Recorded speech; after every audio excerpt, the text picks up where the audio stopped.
The towers that stand at the corners of each Castellite formation are not made of stone, but of flesh and blood. These unlikely combinations of human gunner, city ogre, and crow's nest were pioneered in Greywater fastness.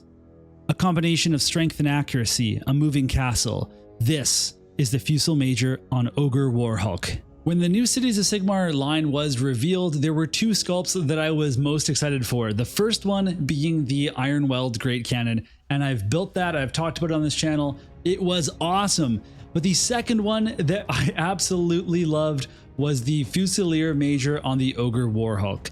So I recently picked that up, and it's going to be the next big thing that I'm working on for my army. So let's take a look at what comes in the box. So here is the box, and just a reminder, if you're new to this channel, I am very new to unboxings, and so I will not have a ton of experience at doing this the best way. So if I have missed any details or things that you'd like me to add to these videos, well, you can let me know and I will do so.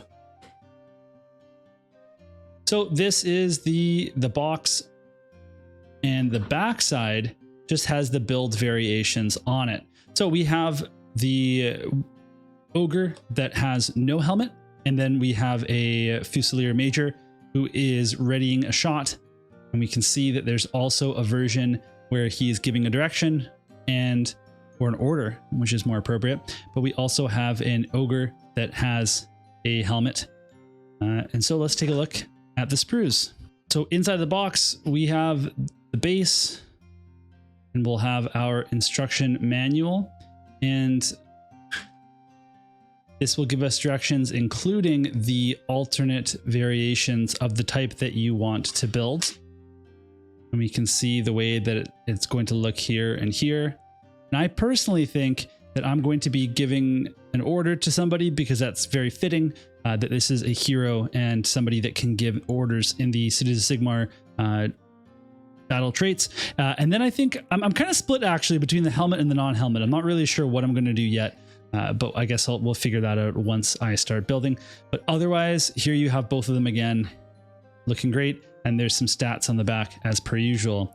Every Cities of Sigmar set will also come with the full transfer sheet, and these are really, really cool because you have transfers for all your different cities. And we also just have some different transfers, like right here, we have the Sigmarite cults.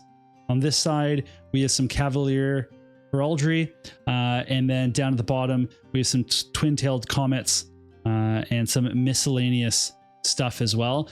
You won't like use all of this on one model, right? You're just going to pick one of these decals. In this case, we're going to have something on the shield here, and then maybe you're going to have something on the basket, or, you know, another place that you choose. But what you're going to end up with is a lot of extra transfers that you can use to customize other things and mess around with, which is great. The sprue itself is very basic, of course, because it's just the one model. It's all on the one sprue, and we can see that it's, you know, a fair amount of pieces for one model, because this is a big model. The biggest piece that we can see is this awesome shield, and these shields are so cool to paint. And the reason is because of how much detail is actually on the shields in terms of the wood grain, etc. You can see that as part of the basket too, and the other pieces of the basket with the lattice and the bottom here, that when you paint that, you're really going to see that paint, when it goes into the recesses, you're going to see the grains of the wood. It's going to look super sharp. Same thing with the back of the coat for the ogre, and then even the post that he has right here that goes through the back, super detailed. Otherwise, we can see we've got a nice little sword there. We've got the Fusil, kind of the gun that he is using, but there's multiple versions depending on what one you actually use. So there's some cool customizations to put this awesome gun right here, to put that on to some other model, you know, if you don't use it in this case. Otherwise, we've got arms and pauldrons and nice little ground to go underneath the foot. And otherwise, right here, we can see this screaming face, which is so awesome. I really think that's the one that I'm going to pick in the end, although the helmet also looks quite good. and would be really fun to paint. I don't know, maybe I'm gonna have to flip a coin or something. It's gonna be really hard to decide. If you have an idea of which one you'd like to see me build on this channel, then you can always comment down below and share that information with me. Otherwise, I think this is a really awesome sculpt. I think it's one of the coolest ones in the entire range, as I said, and I cannot wait to build this and then start painting this. All right, now let's talk a little bit more about the lore of this model. The concept was developed by Major Docheval in the city of Greywater Fastness.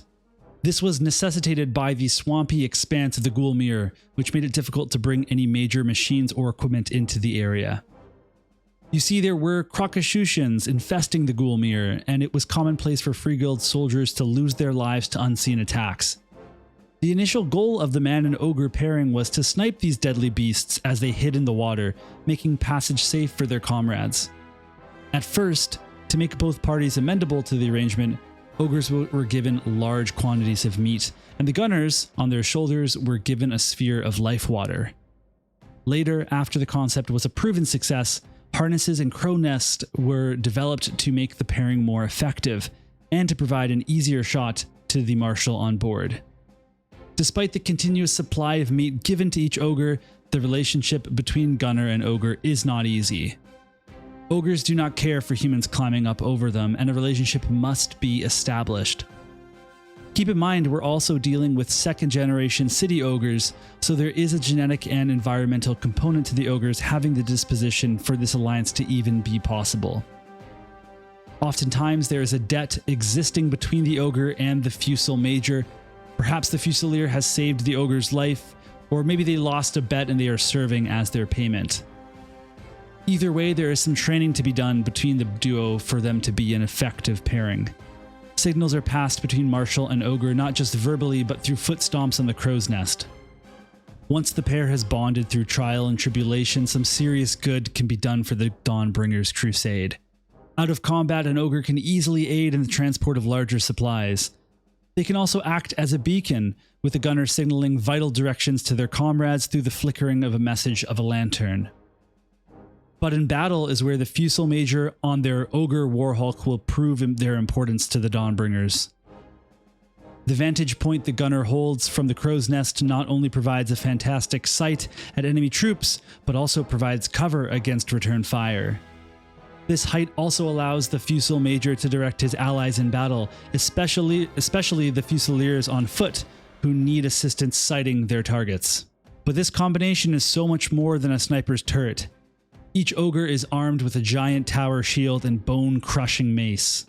One of the fiercest fighters in the Cities of Sigmar arsenal, one can only hope they are not unlucky enough to be shot down by a Fusil Major or otherwise scooped up by its ogre companion for a quick mid-battle snack. And that's it for this unboxing video. I hope you enjoyed it. It's my first time putting this concept together, doing a little bit of unboxing, doing a little bit of lore, but I really enjoyed doing it, and I'm sure that I'm going to get better at it over time. So please don't hold back. Give me your honest feedback in the comments down below. And otherwise, you can let me know what you'd like to see next on this channel, and consider subscribing, liking, etc., supporting us so that we can continue to grow here. All right, thank you so much for watching, and I'll see you all again in another video.